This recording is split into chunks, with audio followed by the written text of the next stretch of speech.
Hey folks, welcome to our channel फिनरबस। आज के एपिसोड में हम डिस्कस करेंगे स्टॉक मार्केट वर्क कैसे करती है, या फिर कंपनीज अपने लिए फंड किस तरह से रेज करती हैं, या फिर हम ये कह सकते हैं कि एक इन्वेस्टर इन्वेस्ट कैसे करता है, प्रोसेस क्या है। Okay, so watch till the end.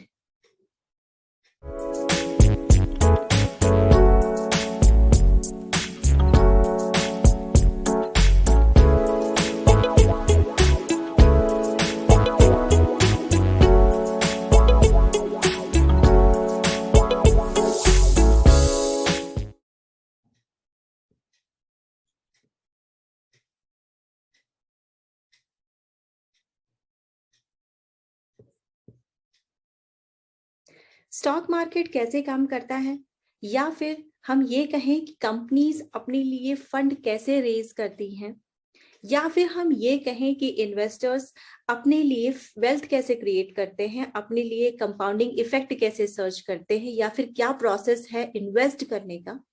Okay, सो हम ये सारे स्टेजेस, सारे स्टेप्स आज क्लियर करने वाले हैं। ओके, सबसे पहला स्टेप है company gets listed in the primary market through an IPO. सबसे पहला स्टेप है कि कंपनी अपने आप को लिस्ट कराती है आईपीओ के जरिए प्राइमरी मार्केट में। Okay, primary market in the sense जहां पर आपको सेकंड हैंड शेयर नहीं मिलते, आपको डायरेक्ट कंपनी से मिलते हैं शेयर्स। एज अ इन्वेस्टर आप डायरेक्ट कंपनी से शेयर ले सकते हो। ओके, कंपनी फर्स्ट टाइम अपना आईपीओ लेकर आती है फंड रेज करने के लिए डायरेक्टली इन्वेस्टर्स से। ओके, आप इसे इनिशियल पब्लिक ऑफर कह सकते हैं। Initial public offer.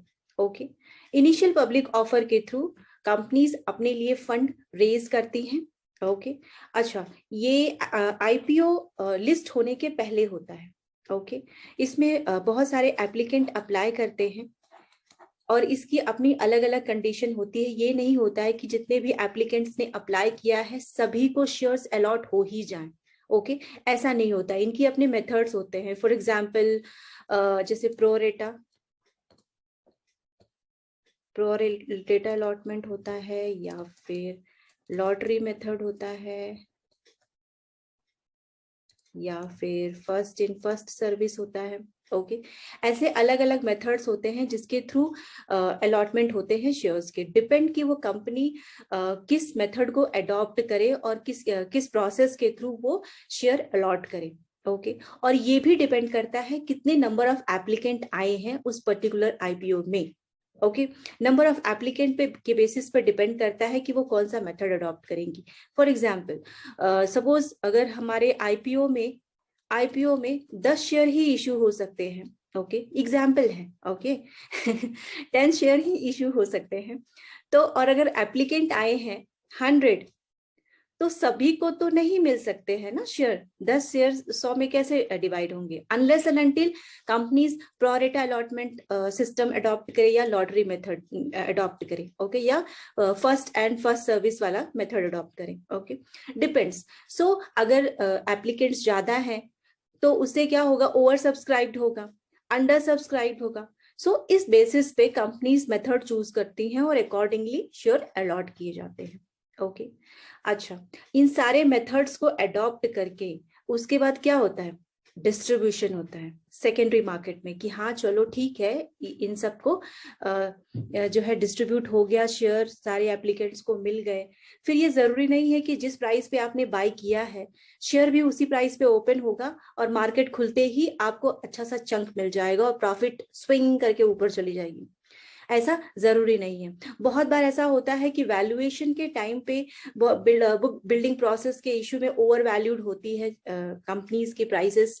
ओके, उस हिसाब से बहुत बार स्टॉक नीचे भी गिर जाता है। ओके, फॉर एग्जांपल हम पेटीएम का एग्जांपल ले सकते हैं। पेटीएम एज अ आईपीओ, उसके बाद उसके शेयर्स तब से डाउन ही हो रहे हैं। ओके, ये एक एग्जांपल है। For example share get distributed in the secondary market. Second step है आपकी प्राइस, सपोज आपने बाइंग यहाँ पर की है ओके मार्केट खुलते ही ये प्राइस या फिर ऊपर जा सकती है। वैसे कोई भी मार्केट डायरेक्ट ऊपर नहीं जाती है, अगर डायरेक्ट ऊपर जाती है बिना करेक्शन के तो समझ लेना कि उसमें कुछ इश्यू है, कुछ फ्रॉड है, कोई स्कैम है, कोई या फिर कोई ऑपरेटर स्कीम है। ओके सो मार्केट ऊपर जाती है और आपका जो प्राइस है वो बढ़ जाता है, 50 रुपीज का आपको गेन हो जाता है और आप अच्छी प्रॉफिट अर्न कर लेते हैं। वहीं ये भी हो सकता है कि प्रॉफिट आपका जो मार्केट खुलते ही गैप डाउन ओपनिंग हो और ये पूरा जो आपका है स्ट्रक्चर वो डाउन साइड में चला जाए, आप 50 का लॉस भी इशू बेयर कर सकते हैं। Okay so it's depend. Now the next step is The stock issued can be traded by the investor in the secondary market. अब प्राइमरी मार्केट की बात खत्म हो जाती है। सेकेंडरी मार्केट में जब कंपनी लिस्ट हो जाती है उसके बाद हम सेकेंडरी मार्केट में आ जाते हैं और उसमें बायर्स और सेलर एक दूसरे से बाय और सेल करते हैं। ओके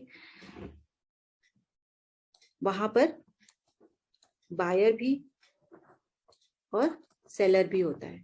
ओके अब यहाँ डायरेक्ट कंपनी से डीलिंग नहीं हो रही है, हम यहाँ पर अपने ब्रोकर के थ्रू, फाइनेंशियल इंटरमीडिएट के थ्रू ट्रेड एग्जीक्यूट कर रहे हैं। ओके बायर भी सेकंड हैंड है, सेलर भी सेकंड हैंड है, कोई और बाय करके किसी और को सेल कर रहा है, कोई और सेल करके किसी और को बाय कर रहा है। ओके सो ये होता है third step. Now next one is stock broker.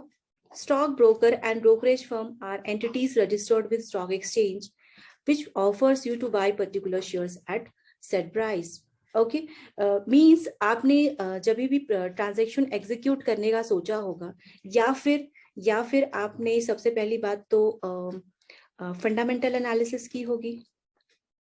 Fundamental analysis की होगी मतलब कंपनी का प्रॉफिट अच्छा है, CAGR अच्छा है, रिटर्न अच्छा देती है, कंपनी टैक्स अच्छा देती है, कंपनी के पास पोटेंशियल है, या फिर उसकी ग्रोथ लास्ट 5 ईयर से कंटिन्यूअसली बढ़ रही, या फिर उसका सेल इंक्रीज हो रहा है।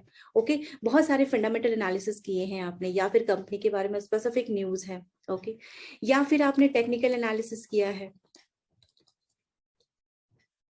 टेक्निकल एनालिसिस किया है, आपने RSI लगाया, आपने MACD लगाया, आपने मूविंग एवरेज लगाया, या फिर आपने ADX लगाया। ओके बहुत सारे इंडिकेटर्स आपने लगाए, आपको कहीं बाइंग सिग्नल मिला, आपको कहीं बाइंग सिग्नल मिला और आप ट्रांजैक्शन को एग्जीक्यूट करना चाहते हो। ओके या फिर थर्ड ऑप्शन है, आपका जो ब्रोकर है उसने आपको रिकमेंड किया है। ओके उसने कहा कि ये स्क्रिप्ट है, ओके ये स्क्रिप्ट है, इस रेट पे आपको बाय करना है, टारगेट इतना है। ओके सो ये आती है रिकमेंडेशन थ्रू ब्रोकर। अगर ब्रोकर आपका फुल टाइम सर्विस ब्रोकर है तो, अगर डिस्काउंट ब्रोकर है for example Zerodha, for example Upstox, तो आपको रिकमेंडेशन नहीं आएंगे।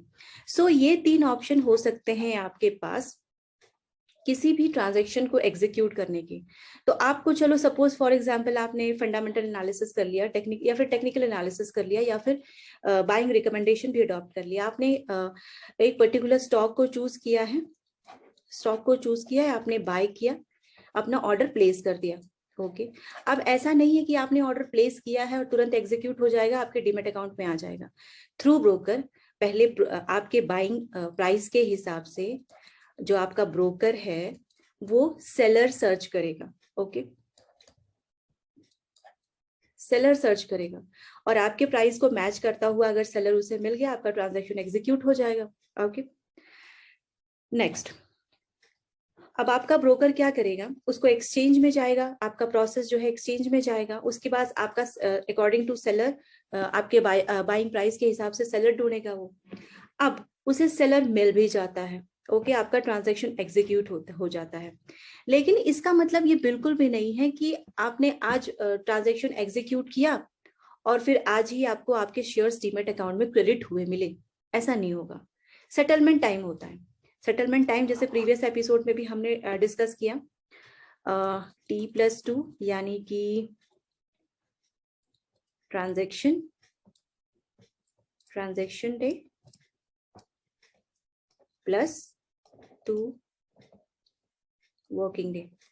Okay transaction day +2 working day, इतना टाइम लगता है आपके शेयर को आपके डीमेट अकाउंट में क्रेडिट होने में।